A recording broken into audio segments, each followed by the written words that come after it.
The tanking meeting itself was very clean. We were done in 30 minutes, and we gave the go for tanking. Shortly thereafter, the Kennedy Space Center went into a lightning alert, and the tanking was delayed for about an hour. And then once the cryo loading started, we started the loading of the hydrogen. The team quickly encountered a hydrogen leak at the 8-inch quick disconnect, which is our fill and drain, and that happened when they went into the fast fill phase. So they had to slow down the loading operation. They chilled down that interface, and they managed to work their way through the full cryo loading operation of both the core stage as well as the upper stage successfully. Once we got through the propellant loading on the rocket, both the core stage and the upper stage, they started the engine bleed. We talked at our flight readiness review about the engine bleed. We knew that that was a risk headed into this launch campaign, and it would be the first time demonstrating that successfully. We did encounter an issue chilling down engine number 3. We need the engine to be at the cryogenically cool temperature such that when it starts, it's not shocked with all the cold fuel that flows through it. So we needed a little extra time to assess that. When the team started working through that, they also saw an issue with a vent valve at the inner tank. So the combination of not being able to get the engine 3 chilled down and then the vent valve issue that they saw at the inner tank really caused us to pause today, and we felt like we needed a little more time. There was also a series of weather issues throughout the window. We would have been no-go for weather at the beginning of the window due to precipitation, and later on in the window we would have been no-go for lightning within the launch pad area. So the team worked through a number of issues today. The team was tired at the end of the day, and we just decided that it was the best to knock it off and to reconvene tomorrow. So we've got a mission management team meeting at 3 p.m. Eastern. We're going to give the team time to rest, first of all, and then come back fresh tomorrow and reassess what we learned today, and then develop a series of options. It's too early to say what the options are. And then, as Jackie said earlier, we will come back and talk about where we stand tomorrow evening with all of you. Again, it's an incredibly hard business that we have. In spite of the challenges that we had, as well as some other constraints that the team had to work through and set up for. For example, we had 42 collision avoidance cutouts that we had to manage over the course of the 2-hour window. Most of those were only a couple of seconds long, but there were a few that were about a minute long. You know, when you start thinking about the type of mission that we're flying, it really helps you understand just how unique and how complex the Space Launch System is, and the Orion and the Artemis program is.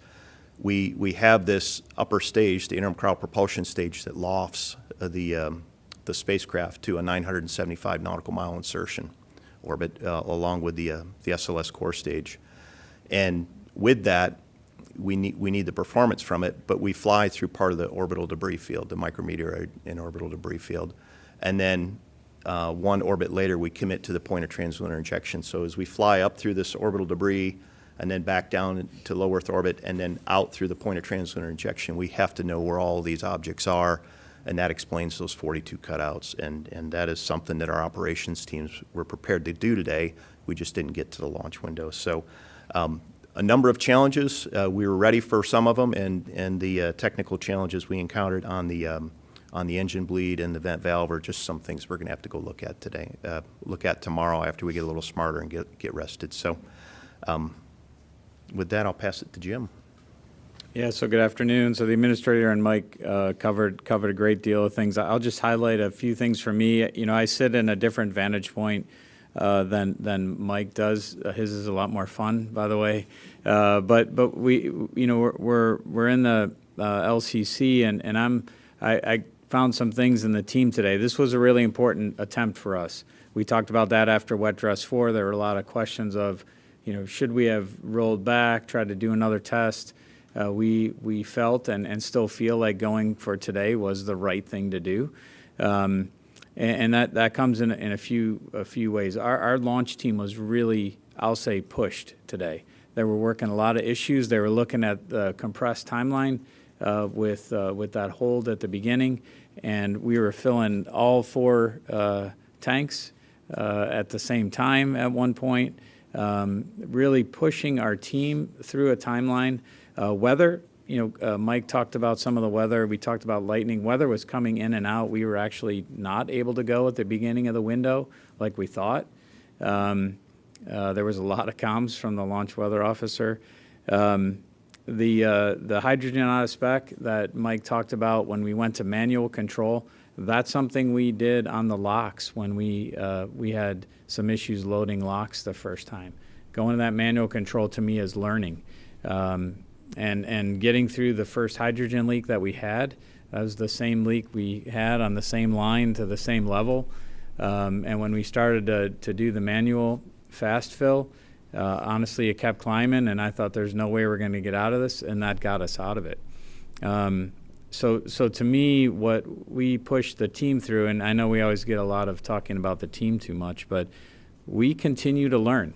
That's what we're doing. We're testing, I think Bob Cabana said it, we're testing the people and the processes. So we've put ourselves through a compressed timeline. We're going to get some shorter launch windows we'll have to deal with, where these skills will help us. I know you've heard from Charlie about extending our timeline about an hour earlier to give us time to work things. I think that helped us today to work things. And frankly, engine 3 that Mike talked about, we definitely didn't get down to the temperature we wanted, but the other 4 weren't as low as we would like to. So there's some things going on that the team needs to go off and look at the data and understand how this is different from what we did during the green run at Stennis, and then figure out a path forward, which is ultimately where we want to go. We're not going to have all the data and the implications today. I'll reiterate that, what Mike said, but we felt we owed it to you to share everything that we know. So, and I can assure you there was no other group of folks, not just the folks that worked last night, but the folks that started this countdown. There's no other group that wanted to get through this successfully than those people. So with that, I'll turn it back to Jackie. Thanks, Jim.